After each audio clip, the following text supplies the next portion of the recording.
May na-left out? May iniiwasan?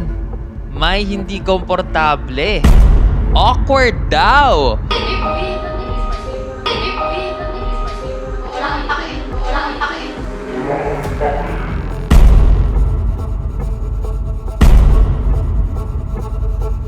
Chill lang siya, sobrang klase ng dating niya na parang I don't give a fuck vibe sa inyong lahat. Hindi kita kayang yakapin kung hindi kita gusto o kaya kung hindi naman talaga ako okay sa'yo kasi nga hindi ako plastic. Pero once na ang tingin mo sa akin ay kalaban mo, hindi tayo magiging okay talaga doon. Ng traidor or kahit ano pa man yan, cut off ka na sa buhay ko. Kala niyo sentong ako, ano? Kala niyo sentong ako, ano?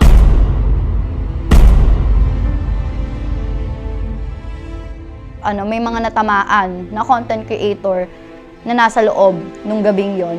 And if the shoe fits, feel free to wear it. Welcome 2023!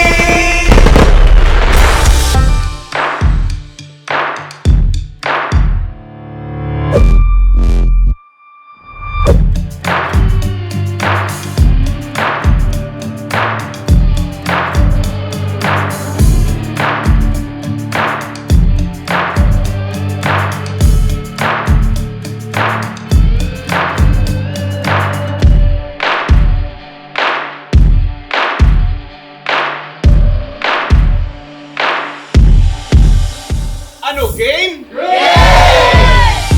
Go!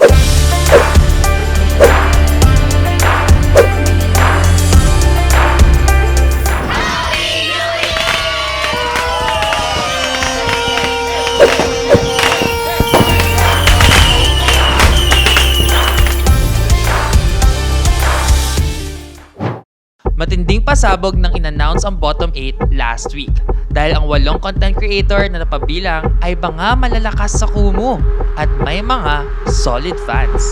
May mga viewers na nagsasabing naging awkward night daw ang sent home night dahil may isang content creator na mukhang na left out. Para masagot ang tsikahan sa social media ng mga first sons, let's confirm it sa kanila mismo.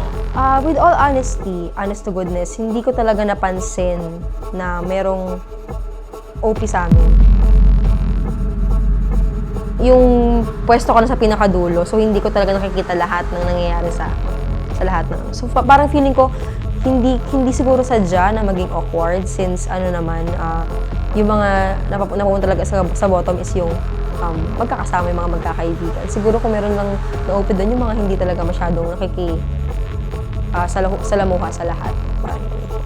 So, regarding naman dun sa pagiging kong awkward ba that night, para sa akin hindi naman kasi hindi ko naman binibig deal yung mga bagay-bagay with anyone. Though, meron akong isang content creator doon na hindi ako in good terms, but for me, hindi naman siya naging awkward for me kasi wala namang big deal and wala namang nangyaring kung ano. Para sa akin, wala naman sigurong na out of place. It's just that meron kaming close talaga doon sa group ng bottom 8. And choice niya na rin na maging focus na lang sa sarili niya or sa magiging resulta ng sent home. And hindi naman necessary na dapat makimingle ka din. Para sa akin, hindi naman ganun ka-awkward kasi wala akong problema sa taong na OP. Feel ko sa iba, pero may part din na okay din yan. At least, hindi sila nagplastikan doon sa loob. Talagang nagpakatotoo sila kung ano yung talagang nararamdaman nila. Itong si Cleo na malapit kay Ward at naging host that night, aba, may say din. Kitang-kita ko ang lahat ng pangyayari dahil ako yung host nung time na yon. Actually, madami nagsasabi sa TikTok na na parang awkward daw yung sent home night na yon, ganyan. Kasi nung time na yon, mag-isa lang siya. Tapos, walang nag-hug sa kanya, walang nagko-congratulate sa kanya. Kapag may na-save or na-sent home, ini-skip siya. Actually, para sa akin, hindi siya malungkot na moment, hindi siya awkward na moment. For me, it's a very nakaka-proud moment for Ward kasi mas pinatunayan niya na hindi niya kailangan ng kahit sino para lang para lang i-present yung sarili niya sa tao. Andun lang siya, chill lang siya, sobrang classy ng dating niya na parang I don't give a fuck vibe sa inyong lahat. Kaya parang na-proud ako sa kanya, natuwa ako sa kanya. Hindi ako naawa sa kanya or nasad para sa kanya dahil sobrang brave and strong nung aura niya nung time na yun. Kung papanoorin niyo ulit yung clip, merong mga screen record doon. Ang unang humawak sa akin si Pepper kasi nakaupo pa ako. Bago pagtayo ko, nilampasan ko lahat si Gail, si AG. Ang inapiran ko lang si Kay kasi kinausap niya ako bigla na parang sabi niya, uy, sabi ko sa'yo, safe. Ginanon ako ni Kay. Hindi siya lang inapiran ko, tapos umalis na ako. Kumbaga wala talaga siya. Kasi ang ano ko noon, nasa ano ako, in awe. Alam niyo yung hindi mo ine-expect na masasave ka pero na-save ka. Kaya tignan niyo yung reaction ko dun sa ano na yun, hindi ako masaya agad na na-save ako. Kasi parang nagulat ako na, na-save ako. Parang ganun pa yung reaction ko. Wala pa talaga ako nun sa wisho. Hindi ko pa talaga alam kung ano yung mga nangyayari. Nag-snap lang ako na na-save ako. Nasa living room na ako na, ay, nandito ako, na-save ako. Parang ganun. So, hindi siya big deal sa akin yung lahat ng kinamayan. Kasi lahat naman ng sumalubong sa akin dito, paglabas ko, na ano ko naman, niyakap ko naman sila. Regarding dun naman sa tao na yun, hindi kasi kami talaga in good terms. So ayoko naman na parang makipagplastikan, nalapitan ko siya. Well, in fact, hindi naman talaga kami okay. And yung the rest naman, kaya ako naman sila binisoan, is that in good terms kami. So for me, madidisrespect ko yung tao and disrespect ko yung sarili if gagawin ko yun. And hindi kasi ako yung type of person na pag hindi tayo okay, kaya ko parang magtrabaho professional. Though nagawa ko naman na okay, nagtabi tayo, ganun, okay na tabi-tabi lang, kakausapin kita, hindi ko kayang gawin yun. Kasi pag ginawa ko yun, hindi lang ikaw yung pinaplastic ko, pati sarili ko pa-plastikin ko. Doon naman sa binesa ko siya, wala naman kasing issue. It's a sign of being sports na kahit anong mangyari sa resulta ay okay ako. Natira na lang kaming 4. Siyempre, nagkaroon na din kami ng interaction kasi kami na nga lang din yung nandun. And siyempre, sa pagiging professional na lang din sa harap ng camera, kaya lang talaga magbatian. And siyempre, kahit pa paano, masaya din naman kami na may na-save sa amin nun. So, kailangan din namin siyempre i-congratulate kasi kahit anong mangyari, andito pa rin naman kami and talaga magkakasama kami dito sa loob naman siya. Basta ako yung tao na sobrang okay ko as a friend, pero once na ang tingin mo sa akin ay kalaban mo, hindi tayo magiging okay talaga doon. Close kami no season 3. And season break, yes. Pero kasi may mga nangyari na hindi ko talaga nagustuhan. Ako kasi yung tipo ng tao na kapag hindi ko gusto, o kaya kapag may nagawa kang hindi maganda, hindi ko kayang mag-plastic. Hindi kita kayang yakapin kung hindi kita gusto, o kaya kung hindi naman talaga ako okay sa'yo, kasi nga hindi ako plastic. Marami lang. Observation sa kanya. Actually, hindi lang sa kanya, sa kanila. Nasa punto na ako ng life ko ngayon na kapag may negativity or may toxic or plastic or nan-traidor or kahit ano pa man yan, cut off ka na sa buhay ko. Kasi kung talagang hindi niya feel na ibeso or pansinin yung isa, is nasa sa kanya na yun kasi hindi ko rin naman alam kung ano yung issue nilang dalawa.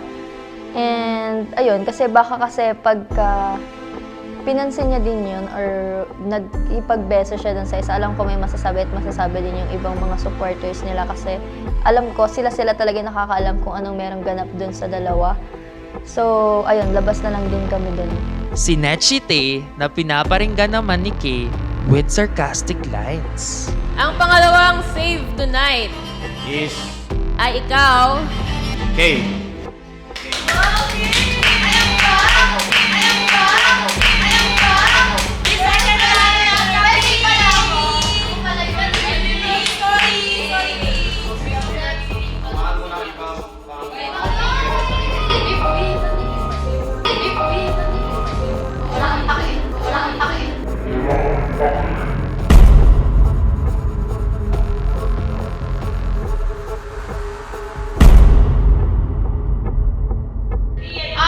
Kala niyo sentong ako, ano? Kala niyo sentong ako, ano? Wala akong pinaparinggan na content creator that night. I was pertaining to the comment section kasi may mga nakikita ako na umuwi ka na kayo. So, hindi ko nakasalanan yun if may mga natamaan na content creator na nasa loob nung gabing yun. And if the shoe fits, feel free to wear it. Ano naman kaya ang say ni Ward tungkol sa mga chika na na-left out siya nung sent home night? To be honest, nung sent home night, hindi naman ako nagmamind ng ibang tao. Ang minamind ko is yung mismong anong mangyayari sa loob ng sent home. Pero doon sa hilera namin, to be honest, wala akong wala akong na-feel na awkwardness. Aminin natin sa hindi ko sila close. And aminin natin sa hindi, most of them hindi sila okay sa akin and hindi ako okay sa kanila. So normal na may barricade talaga.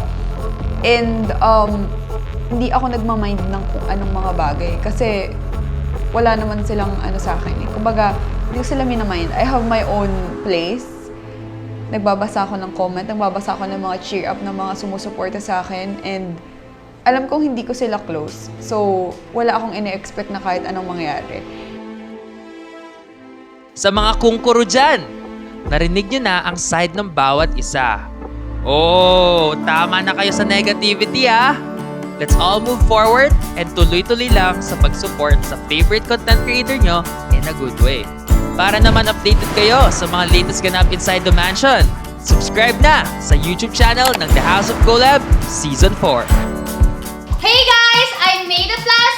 Good news! Mapapanood nyo na ang lahat ng full episodes on FB and YouTube channel! At para naman sa mga nag-subscribe sa aming premium, Kayo lang ang may access sa Vote to Save, Vote to Send Home, Bottom for Reveal, ICYMI at marami pang behind the scenes.